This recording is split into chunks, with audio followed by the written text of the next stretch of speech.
Buenas noches, mi nombre es Lucía San Román, soy la directora del Laboratorio Arte Alameda. Les doy la bienvenida en nombre de la Secretaría de Cultura y el Instituto Nacional de Bellas Artes por medio del Laboratorio Arte Alameda.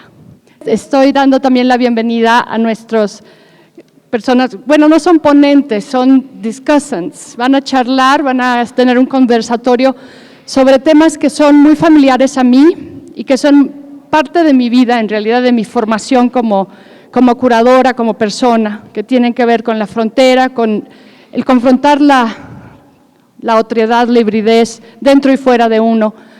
Y también, claro, el pensarse desde el arte, pensar estos temas desde el arte. Yo me acuerdo cuando llegué a Tijuana en 2003, Fiamma ya tenía varios años de hacer trabajo de campo como antropóloga cultural ahí, y fue ella quien me introdujo a Néstor García Canclini. Tenemos varios amigos en común, Marcos Ramírez R., Enrique Gesic, etcétera. Entonces, de cierta forma, tener a estos dos, de alguna forma amigos, soy amiga de Fiamma, espero ser amiga de Néstor algún día, cerrar el círculo de la discusión aquí es como muy emotivo. Y también tener a Tania Edo, quien todos ustedes conocen. Esta exposición es no su última, digamos, pero cierra quizá un ciclo de trabajo de 12 años que ella ha tenido en el Laboratorio Arte Alameda, donde ha hecho una magnífica labor que yo heredo con muchísimo gusto y que quisiera continuar, igual que lo ha hecho. Ciertas líneas, no van a cambiar las líneas, simplemente van a seguir creciendo, mutando, que eso es todo, ¿no? La transformación es todo. Entonces, no iba a leerles los bios, pero en realidad es demasiado. Estas gentes se pasan. Entonces, ¿saben ustedes quiénes son? Por eso están aquí. Y sin más, gracias por estar aquí de nuevo.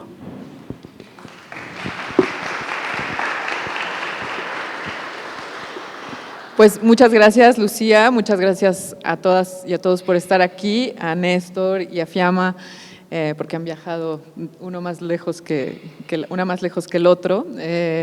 Y bueno, pues como bien dice Lucía, esto es una continuación de una conversación que inició hace muchos años, la década pasada.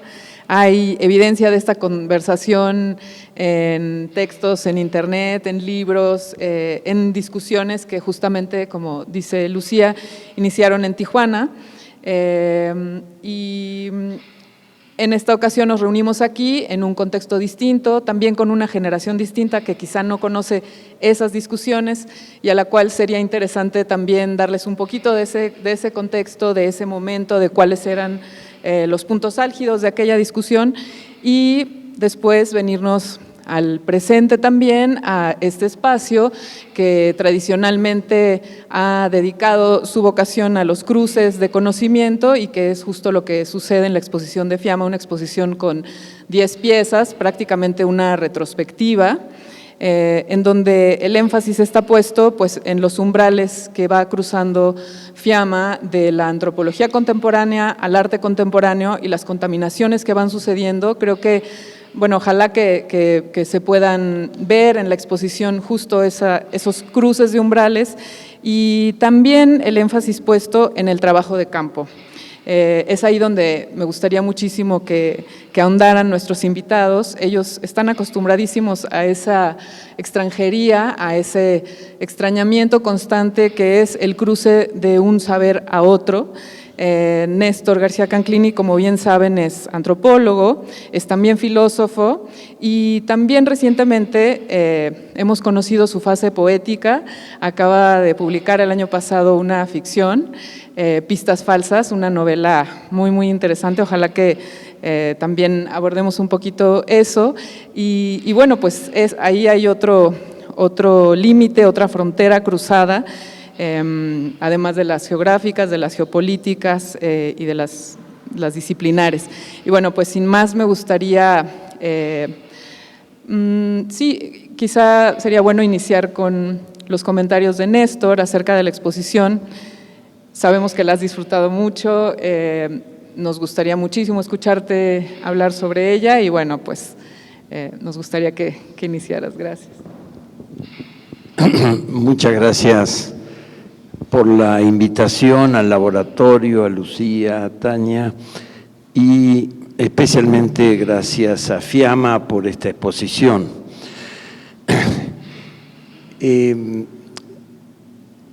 Imagino que lo que vale la pena aquí es la conversación. Yo voy a incitar algunos problemas para que FIAMA nos comente y creo que seguiremos conversando y de eso se trata. Entonces, más que un texto, aunque tengo unas notas, son realmente anotaciones que fui haciendo en el recorrido de la exposición. Entonces quisiera traer esas pequeñas notas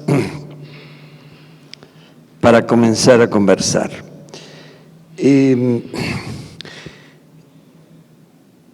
Creo que todos los que han visto la exposición, más aún si tienen noticias del trabajo como antropóloga de FIAMA, estarán de acuerdo en que lo que hace FIAMA es una antropología de aproximaciones múltiples. Hay un sentido literal, hay entrevistas, etnografía, estadísticas, obras de arte usadas como lugares de campo, para emplear la expresión de Sandra Rosenthal. Estos materiales, estas formas de aproximarse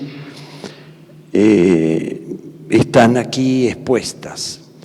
Y esto no es habitual, que un antropólogo haga una exposición, muestre imágenes donde se habla, donde se exhiben las entrevistas, donde se exhiben a veces las preguntas. Y desde luego todo esto estimula la cuestión que recorre esta exposición, que convoca esta mesa, de, bueno, cuáles son las diferencias y quizás semejanzas entre arte y antropología. Sugiero algunas. El arte y la literatura me parece que hablan siempre de otra cosa, desvían la mirada. Uno esperaría que la antropología como ciencia social se focalice en los hechos, las costumbres, los rituales claves.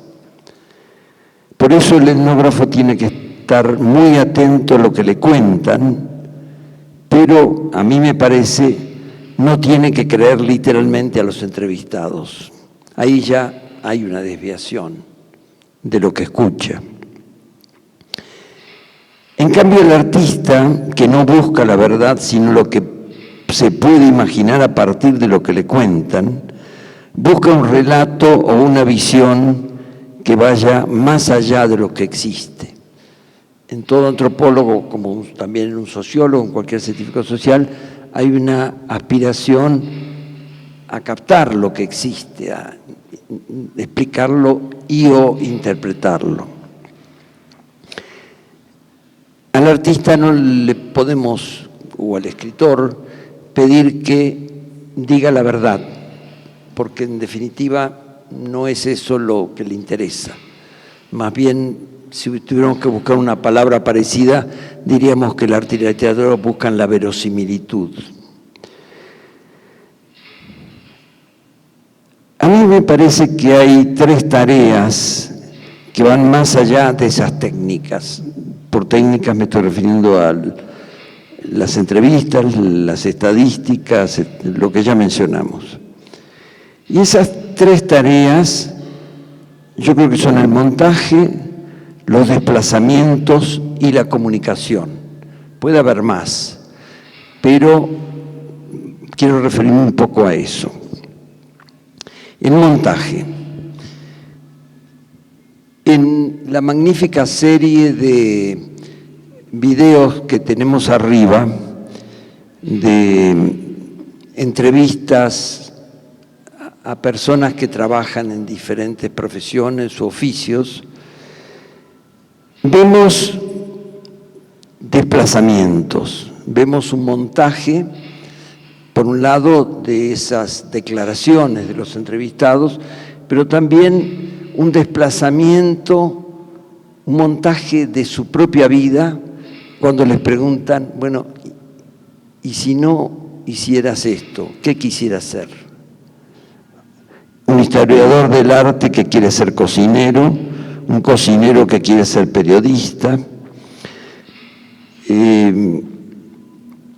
Y a mí me parece que aquí hay algo que aparece de otro modo, más explícito en otras partes de la exposición, que es la interculturalidad, que a mi manera de ver en este momento histórico es el objeto de estudio de la antropología. Hay una primera cuestión, a ver si estamos de acuerdo. Es decir, para mí la antropología no es la disciplina que se ocupa de la cultura, no, se ocupa de la interculturalidad. Y lo que encuentro en estas entrevistas a profesionales, a oficiantes, es que la interculturalidad puede estar en una misma persona. Hay ciertas coincidencias que a mí me parecieron claves para que esto tenga sentido. Son italianos, tienen, me parece, como entre 45 y 60 años. Algunos hacen referencias a lo que vivieron fuera de Italia y a por qué eligieron vivir en Italia, regresar. Piensan sobre la precariedad, hablan de los salarios más bajos en Italia que en otros países europeos, desde un umbral básico de satisfacciones. O sea, no son precarizados ellos al punto de estar desempleados, pero sí hay una percepción de la precariedad o de la desigualdad. Y podríamos decir que la pregunta acerca de qué otra profesión elegiría, con la que termina cada una de las conversaciones, de las entrevistas, esa pregunta, ¿qué otra profesión elegiría?, los vuelve extranjeros de ellos mismos, los pone en otro lugar. Y en ese sentido, me parece que lo que vemos en esa secuencia de conversaciones es un montaje muy dinámico, porque pone en tensión lo que son sus vidas con lo que podrían ser. Y ahí creo que hay una apuesta etnográfica que podríamos llamar etnografía de lo posible. No solo de quiénes son, qué hacen, cuenten, bueno, ¿y qué más podrían ser, no? Y yo ponía el acento, además del montaje y el desplazamiento, en la comunicación. Me parece que la fuerza comunicativa que adquieren esos testimonios, grabados en primera persona, con cámara fija, al tener estas tensiones, le da un movimiento que es no como algo que uno podría pensar después como consecuencia de la investigación, sino, como dice la frase de Bateson, que está colocada también al comenzar esa serie, como un entrelazamiento de lo que se habla, cómo se interactúa y cómo se imagina. O sea, la misma presentación en el formato de la entrevista, de la conversación y de la secuencia de videos, está esa estructura móvil, ese montaje dinámico. En las entrevistas que hay al comienzo a varios antropólogos, está esta declaración de Sandra Rosenthal que habla de la obra de arte como lugar de campo. Y cuando yo lo vi pensé algo pensé de otra manera, que no había concebido de ese modo cuando leí, por ejemplo, a Bourdieu, que analizó la autonomía del campo artístico, examinando las novelas de Flaubert. Digo, para Bourdieu, las novelas de Flaubert son un lugar de campo. Pero al mismo tiempo él analizó su circulación,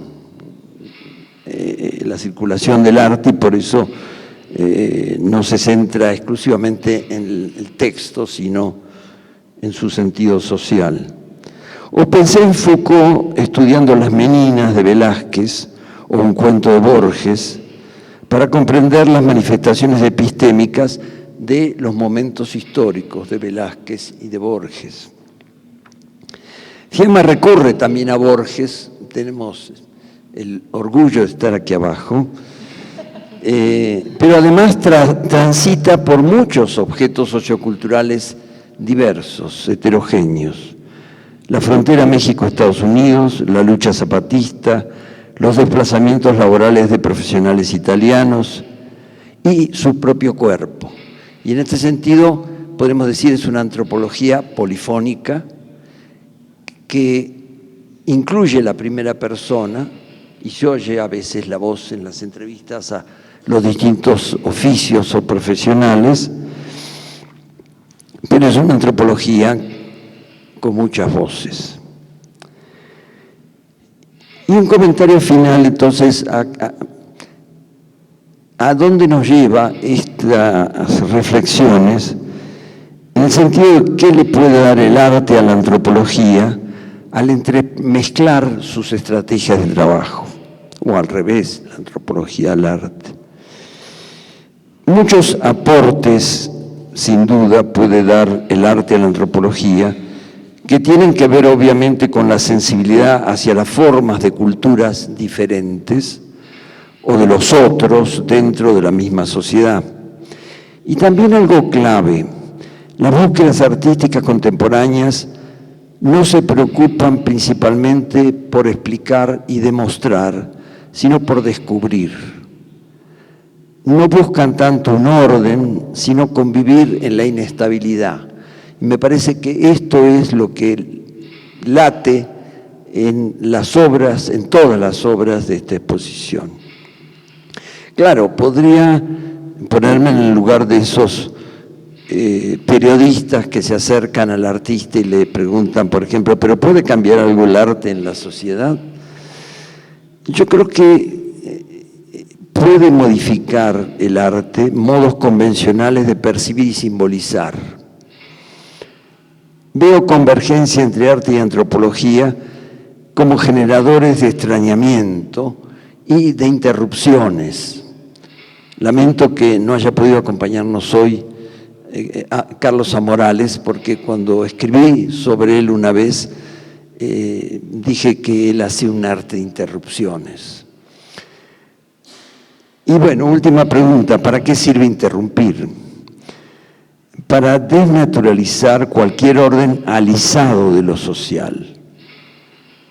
Por ejemplo, las pretensiones de referirnos en bloque a los mexicanos o los indígenas o los italianos o las mujeres. Y aquí me acordé, cuando notaba esto, de algo que dice Georges Giudice en el largo análisis que él hizo sobre Insight, una experiencia que también hemos compartido con Fiamma y hemos comentado muchas veces. Giudice dice, analizando esa experiencia binacional en territorios de Tijuana, San Diego y alrededores, en la frontera misma entre Estados Unidos y México, Giudice dice que lo que uno ve en todo ese fenómeno de Insight y en la frontera misma es lo intrincado entre los dos lados de la frontera. Y a mí me parece que algo en lo que coinciden las artes y las etnografías en hacer visible lo intrincado.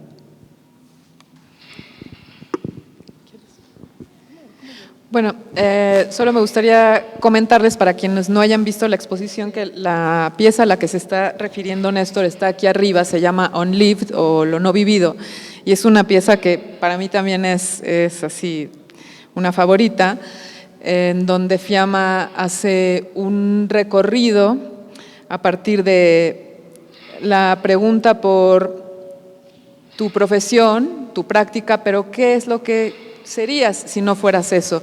Y ahí va encadenando justamente la historiadora del arte que quisiera ser chef, el chef que quisiera ser periodista, la periodista que quisiera ser coreógrafa, el coreógrafo que quisiera ser astrónomo, y tiene un final muy, muy interesante, no se los quiero spoilear, pero es muy interesante porque es un final abierto y tremendo, ¿no? También. Y bueno, ¿qué tienes que decir acerca de la interculturalidad? Io les explico la pieza en el sentido que es interesante porque esta pieza llega después de muchos años afuera de Italia y en el momento en que regresaba como por lo menos 1 o 2 veces al año a Italia, empezaba a observar mi propia generación o mi profesor o parientes o gente alrededor, y me estaba dando cuenta de cómo la Italia que se estaba viviendo era una Italia que se estaba yendo muy por abajo económicamente, ¿no?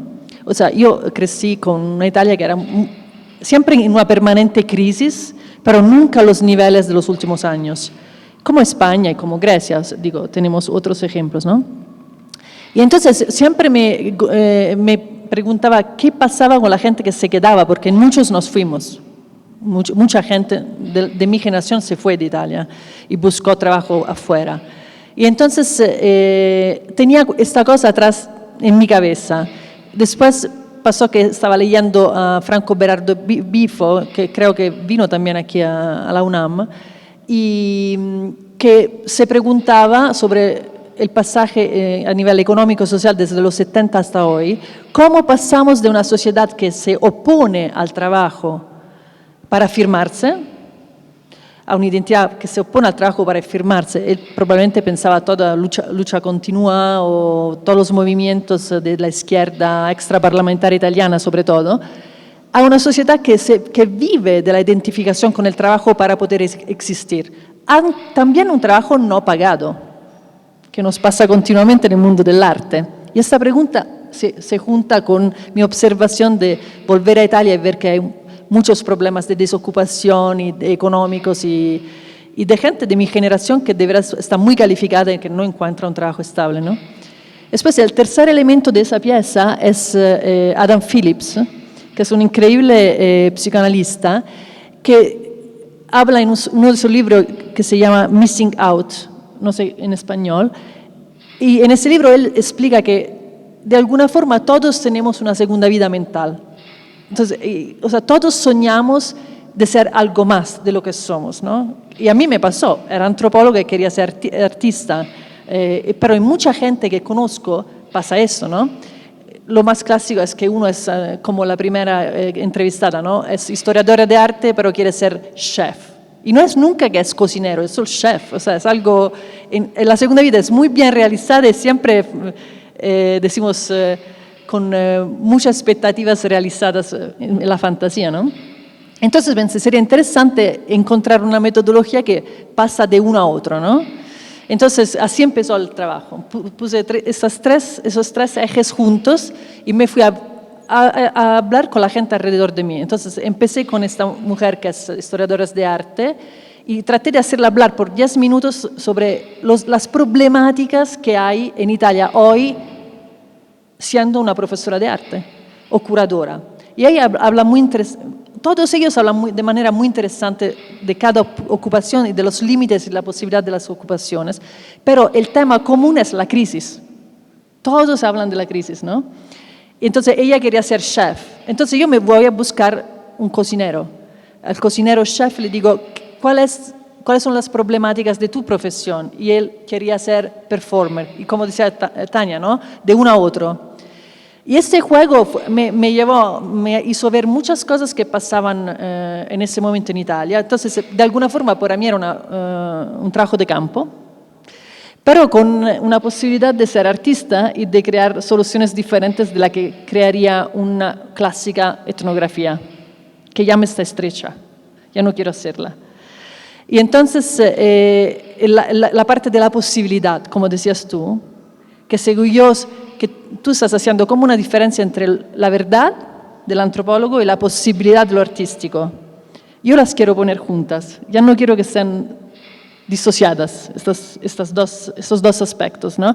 Me interesa la verdad, pero tengo miedo, soy sospechosa del concepto de verdad del antropólogo, porque vengo de una formación de una antropología muy crítica hacia el concepto de verdad, que viene de Foucault, la crítica, y al mismo tiempo en Tijuana, sobre todo en mi trabajo de campo, para mí el concepto de lo posible, de lo algo más que no está aquí, siempre me ha parecido muy fuerte.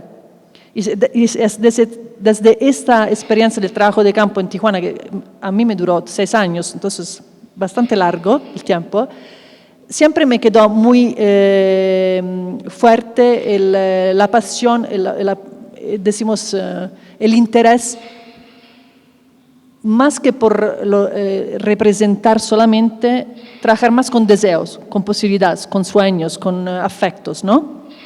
Entonces en esa pieza trato de poner las dos cosas juntas, no es fácil, pero decimos que la pieza acaba en 2 maneras, ¿no? Tania no quiere decírselo, yo se los digo. Una era encontrar a alguien que realizaba su doble vida. Y entonces, porque la última persona me dijo, quiero ser astrónomo. Entonces el astrónomo, yo decidí que tenía que hacer la pieza en un mes. Encontrar el astrónomo fue difícil, claramente, ¿no? El astrofísico. Entonces al astrofísico, para cerrar el círculo, le he preguntado ¿qué no quieres ser?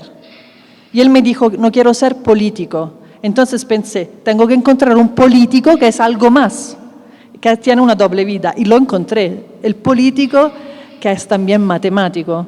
Y el final de la pieza, que es el trabajo real, que es un poco duro en realidad, es todos los que no tienen vida, que se suicidan por falta de trabajo, ¿no? Que era lo que a mí me golpeaba mucho en mis visitas a Italia, ver cómo mucha gente se estaba quitando vida por no tener una vida laboral. ¿Okay? Entonces ese era el juego de la pieza, ¿no?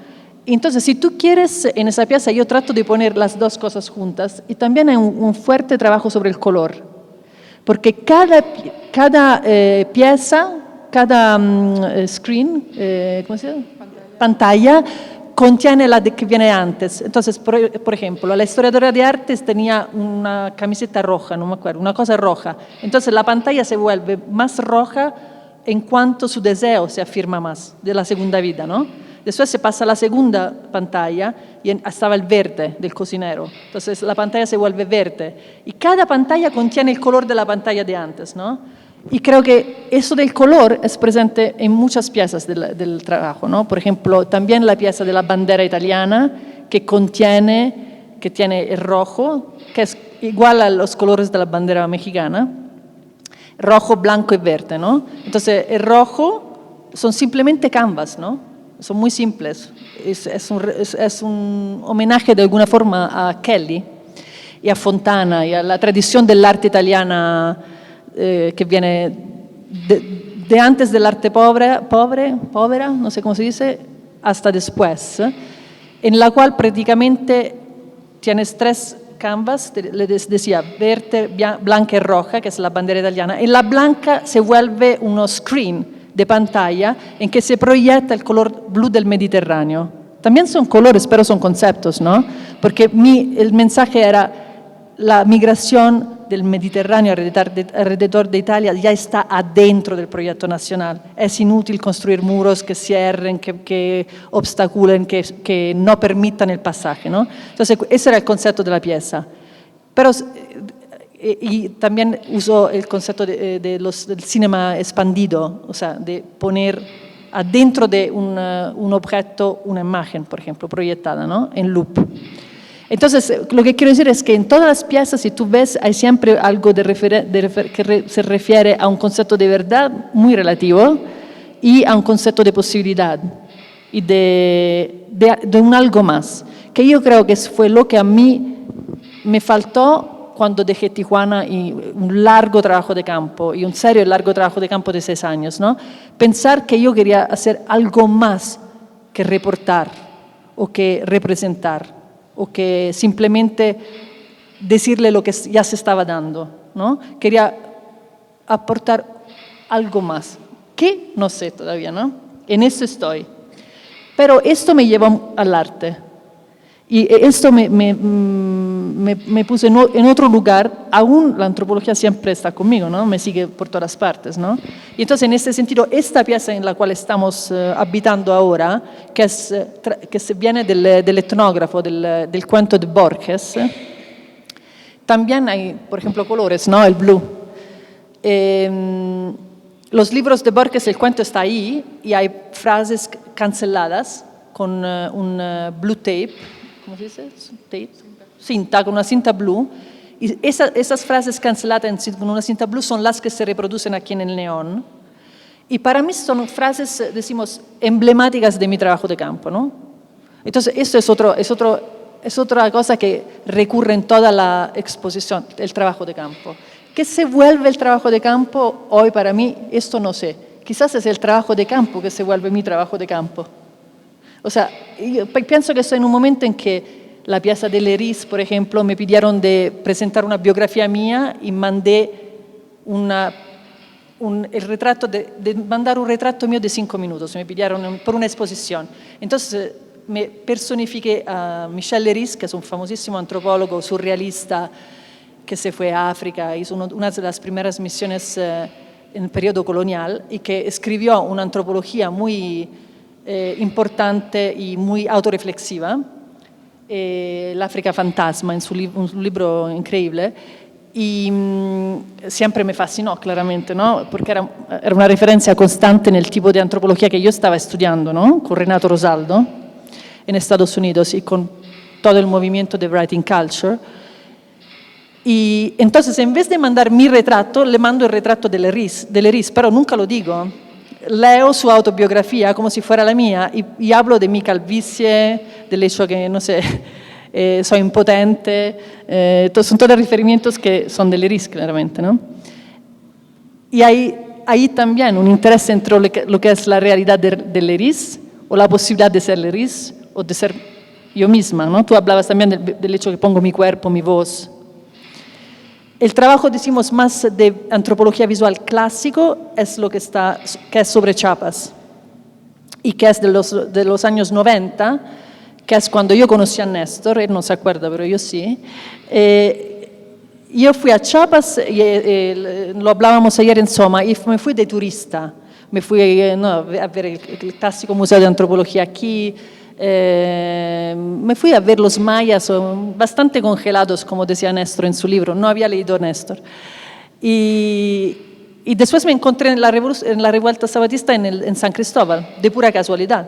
Entonces eso claramente cambió completamente mi visión de la antropología, ¿no? La antropología se volvió muy contemporánea, se volvió muy activa, muy participativa, se volvió vivente, muy viva, ¿no? En Italia nosotros estudiábamos los mayas del periodo clásico, no los de hoy, ¿no? Ni nos ocurría.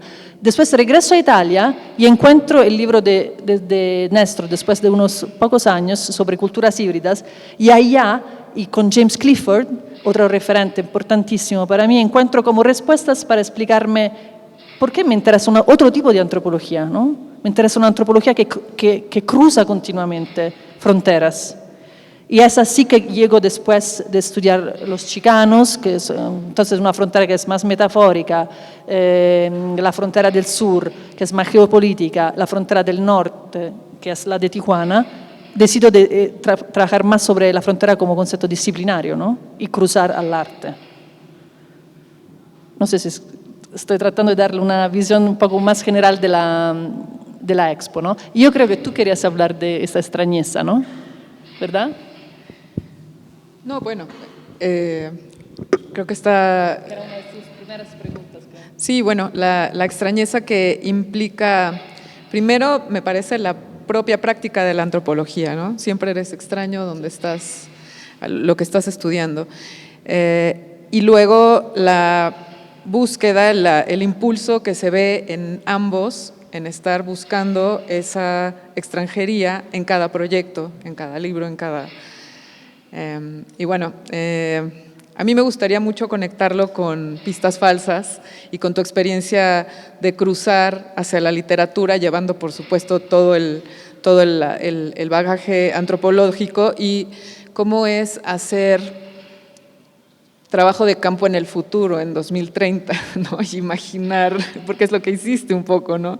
Imaginar un campo en 2029 siendo un antropólogo chino que viene a estudiar América Latina y que encuentra, que fue lo que a mí me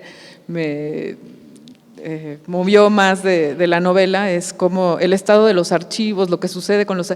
Y bueno, desde las condiciones iniciales, digamos, que puedes ver en el presente, y creo que eso, ese sentimiento o esa sensación, sentimiento, búsqueda de la extrañeza está presente también todo el tiempo en tu trabajo, ¿no?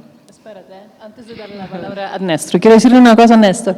A mí me parece muy interesante que tú hiciste esta novela ahora, porque me parece muy interesante que tú hiciste esta novela, ¿no? Que tú te cruzaste una frontera también, ¿no? Y me parece que muchas, sí, ¿no? Esto sabemos, pero esta es muy interesante porque si tú piensas a una persona como Renato Rosaldo, que es un amigo común muy importante para nosotros, que es antropólogo y que es poeta, y que ahora opera como poeta, tú empiezas a entrometirte en la literatura, yo en el arte. Muchos antropólogos empiezan a tener como ese sentido de una disciplina que está muy estrecha, ¿no? Yo quiero que tú hables de la novela y del por qué pasa eso.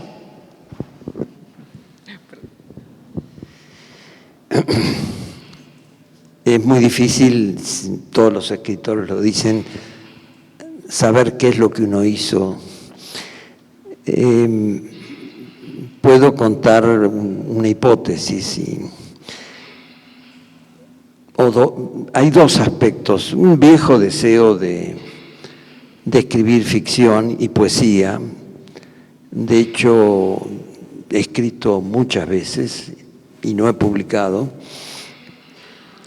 Salvo una vez, cuando existía el Foro de Arte Contemporáneo en la Roma, y que me invitaron a participar en una exposición de poetas, escritores y artistas visuales, y yo tenía algunas poesías que tenía ganas de mostrar. Y me junté con Antonio Martorell, el artista puertorriqueño que vivía en México, y él hizo, las tengo oscuramente guardadas. Fue la única vez que mostré algo, pero sí he escrito muchas veces, hay un deseo de poesía, de literatura, de ficción. Ese es un aspecto. El otro, yo diría, tiene que ver con que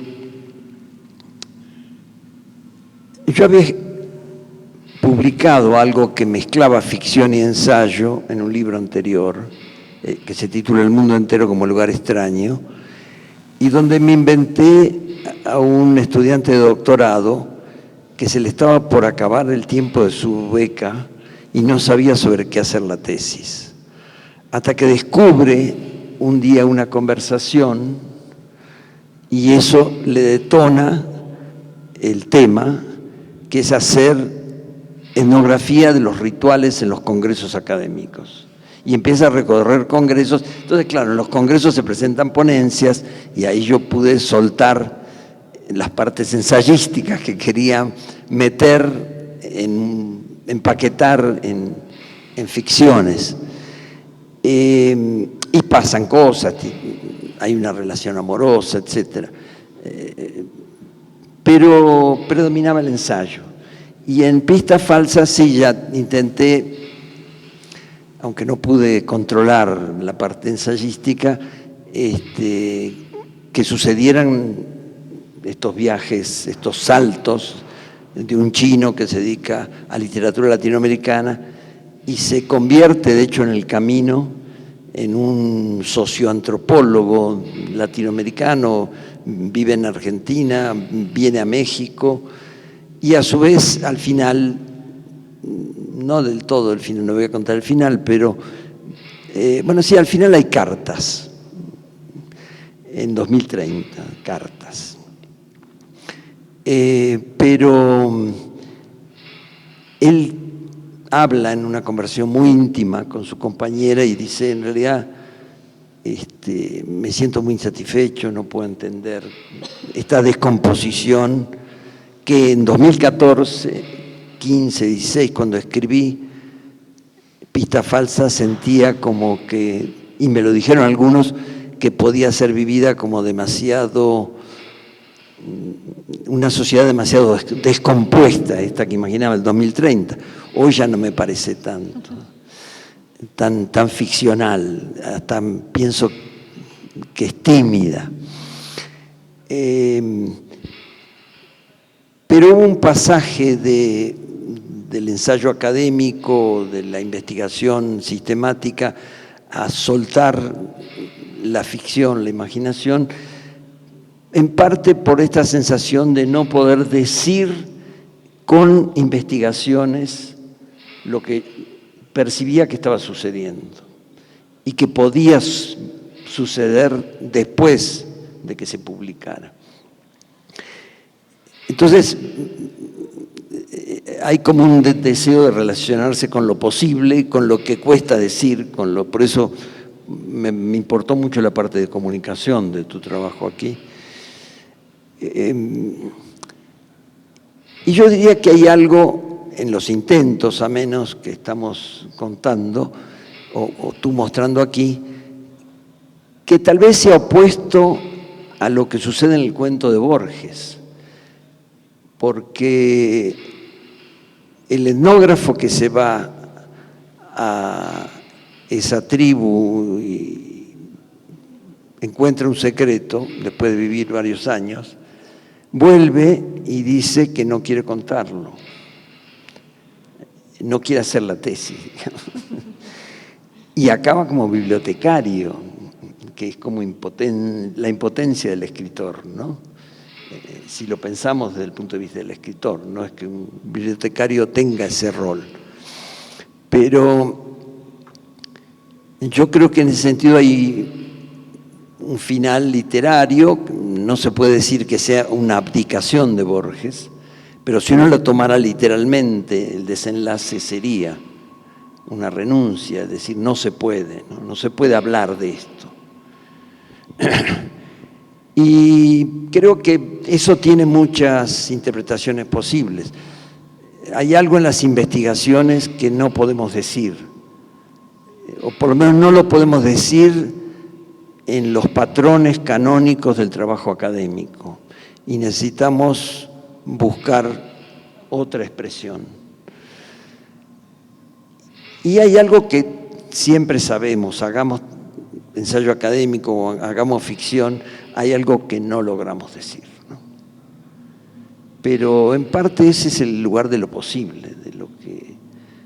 Y para volver a la cuestión de la interculturalidad, para mí al menos, es lo que nos hace aceptar a los otros. El otro es alguien que dice algo que yo no entiendo, siempre va a decir algo que yo no entiendo, aunque hablemos la misma lengua, hayamos nacido en la misma ciudad.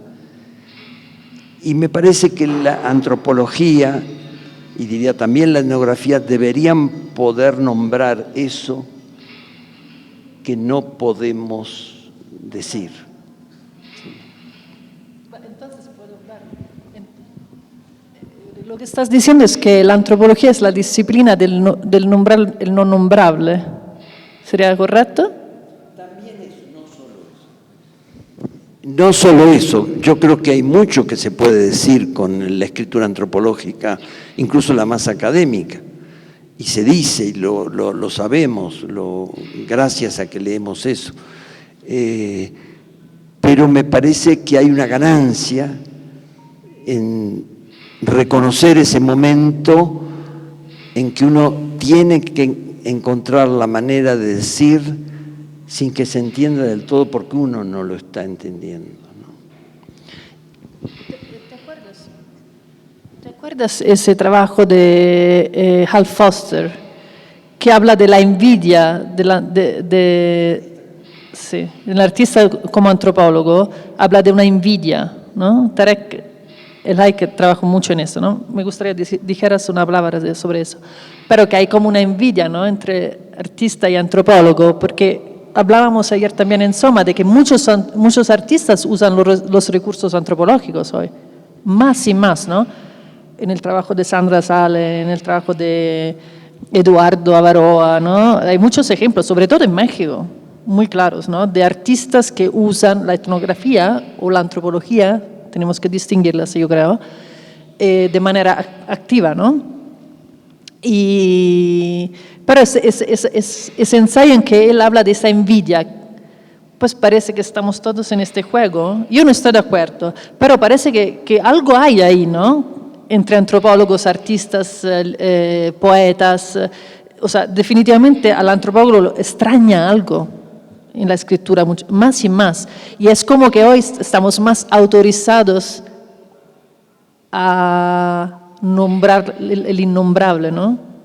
Me parece a mí. ¿Quieres decir algo sobre ese ensayo? No, porque él escribió muchísimo sobre eso. Yo creo que sería lindo. No quería, pero va. Ok. Ok. No. Okay, yo pienso que hay dos elementos de los cuales podemos hablar. Yo pienso que el gesto de Duchamp es un gesto muy importante. Cuando Duchamp dice, go get yourself a job, no más pintura, ¿no?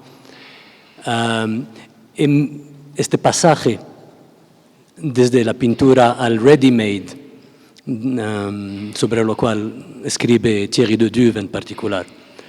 Me parece que hay algo analógico en esta discusión, en el sentido como si hay un pasaje entre desde la antropología, o digamos desde la etnografía, a un experimento con formas, ¿no?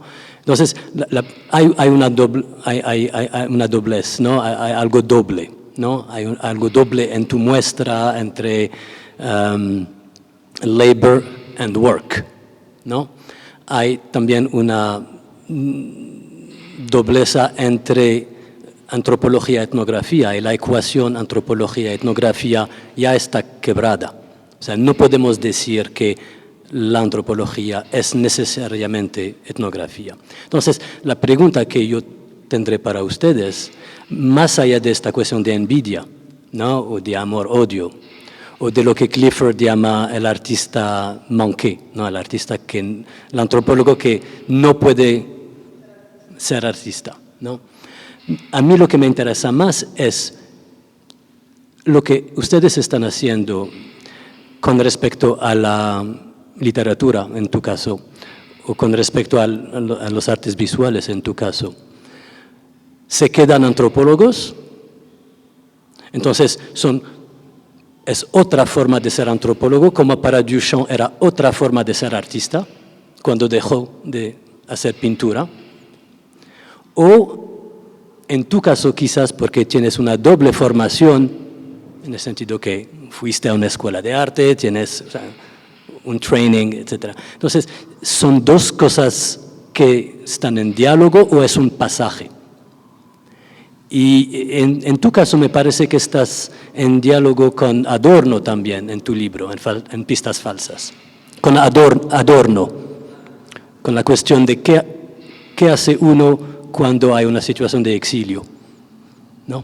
Entonces, para mí yo veo más Duchamp en esta conversación como figura de un pasaje. Entonces, muchas resonancias, sí. Efectivamente hay una referencia en Pistas Falsas que además aparece fuera del texto, aparece en la solapa, a que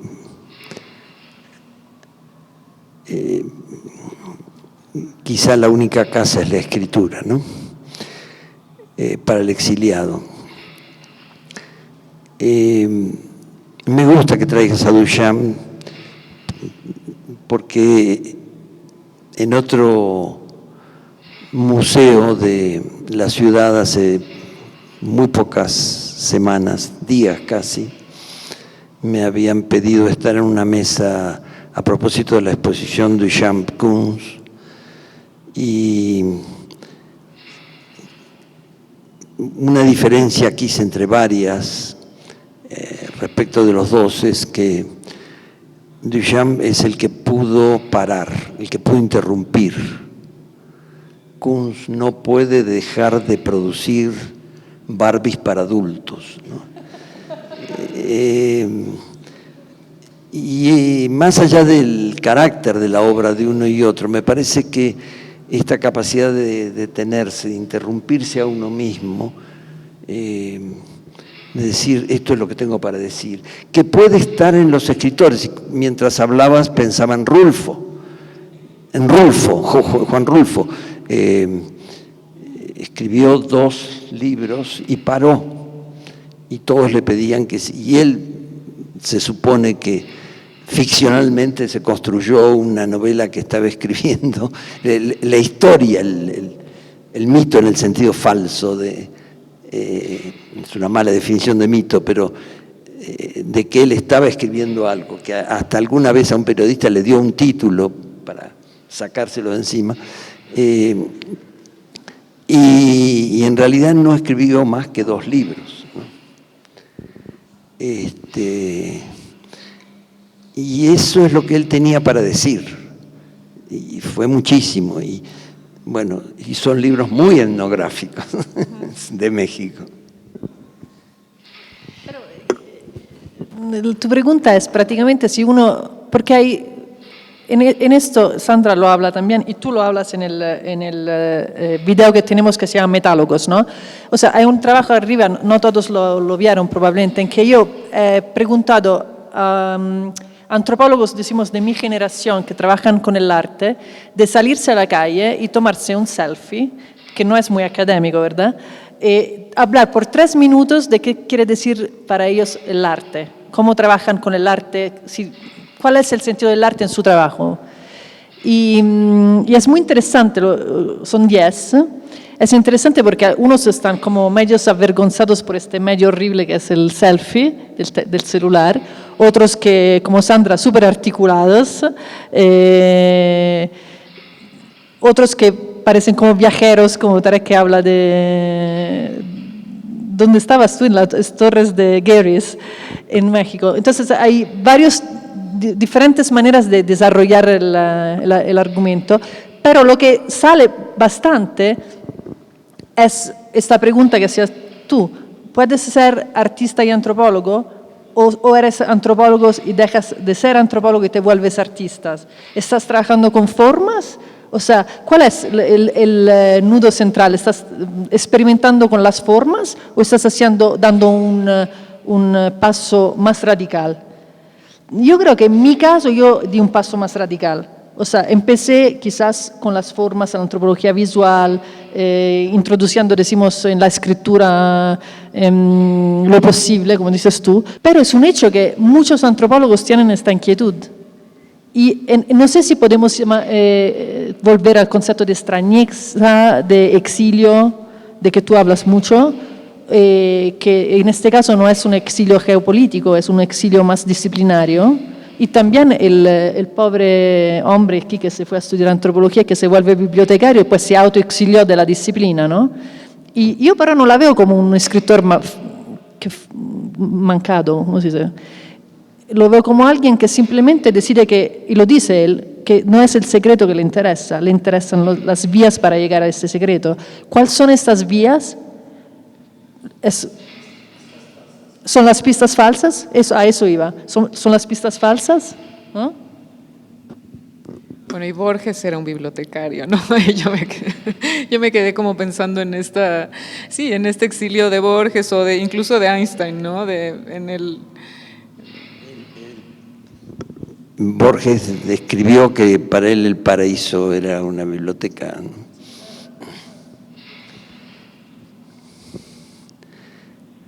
Pero me parece que hay una apuesta distinta, aunque lo traigas en tu trabajo, no sé. Hay una tensión, me parece, en la pieza final, la pantalla superior y la inferior, porque la inferior es la que da la información, incluso estadística, de los suicidios por desesperación laboral. Y la de arriba es la de un científico, pero que en realidad es un pensador político, que trata de ver cómo se puede ser político después de alguien que dijo lo que no quiero ser es político, ¿no? Entonces me parece que quedarse en la tensión es lo interesante. Es algo que necesitamos mucho hoy, me parece, ¿no? Cuando nos proponen todavía, después de tantos fracasos de partidos, de movimientos sociales, de empresas, de gobiernos, nos proponen, pero sí, hay que creer, hay que optar por algo, hay que, bueno, sí, hay que votar, o se puede no votar, o votar con reservas, pero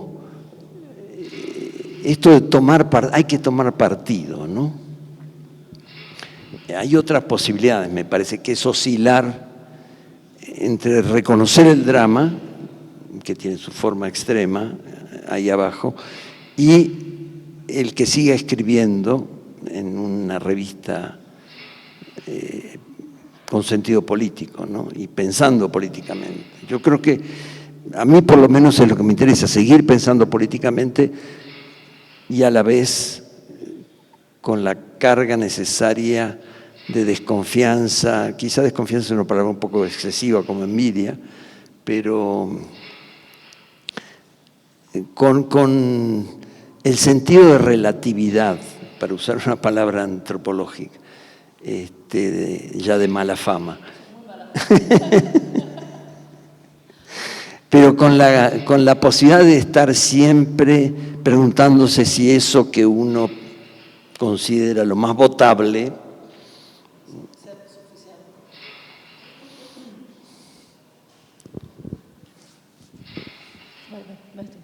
No, bueno, pensaba en cómo Rulfo escribió estos dos libros, pero además fue un gran fotógrafo que estamos descubriendo ahora, además tenía como otras era también alguien que podría estar sentado aquí, igual el matemático político que está hablando ahí arriba y que se refiere a Bertrand Russell o a Raymond, ¿cuál es el que es matemático y filósofo? Y hay una serie de híbridos entre los autores que son, ¿no?, como Leiris, o sea que cuando ya te fijas, la antropología está fundada de alguna manera la antropología moderna o contemporánea, muy cercana al arte, ¿no? Sí, yo creo yo creo de veras que a mí me influenció un entrenamiento peculiar. O sea, yo creo que a mí sí me influenció mucho eso de venir de la nueva antropología o el tipo de trabajo que hacías tú, y no de una antropología demasiado clásica, si quieres, ¿no? Que ya todos empezábamos a criticar de alguna forma, ¿no? Tenía shortcomings, tenía una mirada demasiado etnocéntrica también, ¿no? Yo creo que venir de esa antropología a mí me ayudó mucho a liberarme y a hacerme sentir no tan culpable en querer trabajar más con el posible.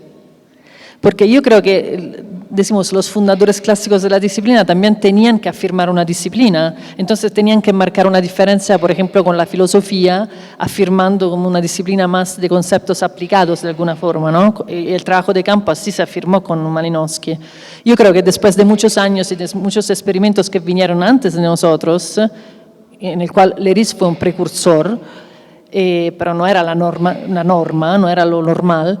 Yo creo que nosotros tenemos el lujo también de intrometernos más en otras cosas y sentirnos menos culpables por no ser tan positivísticamente científicos, como te puedo decir, ¿no? Entonces, están las estadísticas, pero están también extraviadas y en posibles vidas de otros, ¿no? Aparte que la persona que es el matemático al cual nos referimos mucho, político, era mi profesor de matemática, que era muy, muy creativo y que, por ejemplo, nos enseñaba la matemática a través de Alice, en el País de las Maravillas, ¿cómo se llama en español? Alice. Entonces, él me entrenó a mí mucho a atreverme desde un campo a otro. Me empujó mucho desde muy joven a entrometerme en otros campos y no tener miedo. Y eso de estar cruzando estas fronteras puede dar mucho miedo, ¿no? Porque es muy difícil también afirmarte entre disciplinas cuando ya es difícil construirte como académico en una sola, ¿no? Creo que ese es un trabajo que intentamos todos los que estamos aquí, sobre todo, de hacer y que es muy duro, porque es muy solitario también. No es la norma, no es la normalidad, ¿no? Si tú vas a un encuentro de antropólogos, generalmente es como de dispararse, ¿no? Entonces es una cosa tremenda. No sé si fuiste al AAA de Estados Unidos, entonces, de veras mortal. Entonces yo creo que esto pasa en cualquier disciplina, ¿no? Y a mí el arte me ayudó de veras a liberarme de estas constricciones, ¿no? En tu caso, tú lo haces ahora, escribes ahora un libro que es más de ficción, ¿no? Entonces es un atrevimiento que viene después, ¿no? Pero te afirmaste como antropólogo por muchos años antes, ¿no? Filósofo y antropólogo. Y también decimos que la antropología viene de... Los padres fundadores eran filósofos que se volvieron antropólogos, que no creo sea una cosa que podemos olvidarnos, ¿no? Eran todos, digo, ¿no? O sea, y eso es muy interesante porque hoy hay una vuelta al conceptual en antropología que yo creo que sea importante. Y se cuestiona mucho el concepto de etnografía, ¿qué es la etnografía? Que la etnografía no es el fieldwork, o sea, hay mucha discusión alrededor de esas cosas, ¿no? Y el arte a mí me ayudó, fue mi manera de tener tanto que me fui más hacia el arte casi, ¿no? No sé si tengo preguntas. Sí, ¿les gustaría participar? ¿Alguien tiene alguna pregunta, algún comentario, aportación? Justamente con ese paso que hablabas acerca de cómo Tijuana cambió con la experiencia de la frontera, me atrevo a decir, ese paso del antropólogo, de los métodos de la antropología a los métodos del arte. Y mi pregunta tiene que ver si pasa un poco o también va por la idea de la famosa frase de Rambo, yo soy el otro, que tiene la aparición en tus trabajos y la aparición en esta muestra de ti misma, o sea, de ti misma tanto como lugar de enunciación como también objeto de esa enunciación y objeto de esa misma mirada antropológica o artística. Y un poco, que es la segunda parte de la pregunta, que también tiene que ver con esta idea que nos ha permitido este cruce de disciplinas, también como a cruzar esta idea de la propia identidad como afirmación, por ejemplo, del estudio de campo, la afirmación del estudio situado, que también parece como quebrarse con esta misma idea que empezamos a quebrar la idea de cómo se ve la disciplina, pero centro de nuevo, como quisiera también que hablar un poco justamente de cómo apareces tú, o sea, en tu propio trabajo, cómo te das cuenta de ese proceso, y si Tijuana, o cómo tuvo que ver Tijuana para que ver la idea de la frontera. Trato de usar si esto funciona. Bueno, es una pregunta dificilísima, ¿no? Sí. Seguramente hay cosas en que cambié mucho desde el trabajo de campo en Chiapas hasta hoy, ¿no? Hubo una transformación bastante radical hacia el arte, pero Tijuana fue el punto, decimos, yo creo, máximo de quebramiento en el sentido positivo para mí, ¿no? De irse de un campo a otro. ¿Por qué Tijuana? Porque Tijuana ha sido un lugar, en mi experiencia, muy fuerte en términos de creatividad y de cuestionamiento mismo de la disciplina. Fue, decimos, mi trabajo de campo más largo.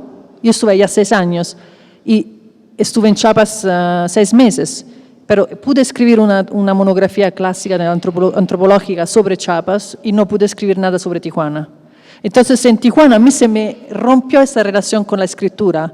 Es como que la escritura, y de eso quiero hablar con Néstor también, es como que la escritura ya no me bastaba más, ¿no? no me funcionaba. Y en ese sentido a mí la imagen movimiento me ayudó mucho a hablar de Tijuana, como no me ayudó la idea de hacer un libro. Y no hice nunca un libro, no hice el libro que uno se esperaba que yo hiciera sobre Tijuana, una monografía, es la cosa más normal, ¿no? El antropólogo eso hace, ¿no? Pero no lo hice, yo hice videos, y edité libros, conversé con Néstor, conversé con otra gente, pero nunca hice la famosa monografía, ¿no? Y yo creo que en este pasaje y esta crisis con un cierto tipo de escritura académica está la clave de vuelta para mí en el cruzarme de disciplina. Y también una relación con el otro que ya se rompe en su romanticismo, ¿no? Ya, yo me fui a Tijuana también por su culpa, porque él escribió que Tijuana era la vanguardia, ¿no? O sea, de la identidad, y Gómez Peña decía que no puedes cruzar y cambias, y me daba un gran sentido de libertad. Pero yo llego a Tijuana, que es el 10 de septiembre, y el día siguiente el 11 de septiembre. Entonces Tijuana pasa rápidamente de ser un lugar híbrido a ser un lugar de excepción en el sentido de Agamben. O sea, se suspende la ley, ¿no? Se suspende todo y se vuelve un lugar de seguridad. Y todos nosotros lo patimos, todos nosotros lo sentimos muy fuertemente. Eso yo creo que me cambia mucho la visión de la frontera, ¿no? Y aún hago alianzas preciosas y enriquecedoras, increíbles, con todos los artistas, los críticos, los curadores en Tijuana, y aprendo como nunca aprendí en mi vida. Sí, definitivamente decido que no hay un lugar especial, que no hay una identidad especial en ningún lugar. Es en Tijuana que se me da esta transformación. O sea, yo creo que se trata de elección. Yo creo que puedes encontrar a alguien que quiera cruzar, que quiera atreverse, ¿no? ¿Cómo se dice? Atreverse, que quiera cuestionarse a sí mismo en cualquier lugar, y que no haya un lugar especial en donde encontrarlo. Y eso fue muy fuerte para mí, ¿no? Y eso me empuja mucho hacia el arte y hacia la posibilidad de liberación que me da ese tipo de arte. En lo personal, estuve cruzando frontera toda mi vida y creo que la frontera más fuerte la crucé ahí. Y creo que me ayudó muchísimo la convivencia con personas que eran de frontera también. Y no porque estaban en una frontera, no necesariamente eran de frontera porque estaban en una frontera física, ¿no? Y creo que volvemos al concepto de extrañeza. Creo que ese proceso de extrañeza se me hizo más ancho, hasta que ocupara completamente ese espacio y no me diera la posibilidad de realizarlo nomás ahí, ¿no? Una que es más repregunta acerca de lo que justo habías comentado, y también me gustaría que hablara sobre entonces esa relación con la escritura, porque o sea, me permito como cuestionarla en el sentido de que has estado buscando obsesivamente imágenes y sin embargo le escribes una carta al muro de Tijuana, entrevistas a estas personas, lees, cuando te toca hablar sobre tu autobiografía lees otra, y tan evidente queda como que aquí estamos encerrados en escritura e iluminados ciertamente como por las palabras. Entonces, como, fíjate en esa relación que tratas de separarte, al final veo que te sigue llegando como obsesivamente igual a la idea de escritura, que tenga que ver quizás con los dispositivos con los que trabajamos entre disciplinas. Y no sé, así que me gustaría como que hablaras más de eso y por qué sientes justamente que esa escritura era lo que te atrapaba y la imagen te permitía salir. Quizás tenga que ver con las interrupciones, con lo oculto, con esta idea de extrañeza, pero vuelve obsesivamente a eso. Es buena pregunta porque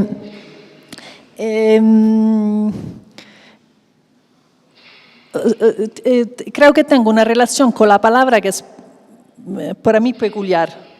En el sentido que para mí la palabra es muy importante y la palabra dicha tendría que ser muy bien pensada. Y eso es muy personal, pero en mi vida encontré muchas personas que usan las palabras sin darle un peso que yo pienso que debería de ser mayor, ¿no? Por un lado. Por el otro, siempre fui escritora, desde muy joven, pero una escritura que no es la académica necesariamente. Y la academia me disciplinó muchísimo. Y eso es lo que te decía cuando te decía que pasé la frontera después de Tijuana, porque me di cuenta que una excesiva profesionalización con ciertas reglas muy definidas de la academia, era esa la escritura que escapaba, no una escritura en general.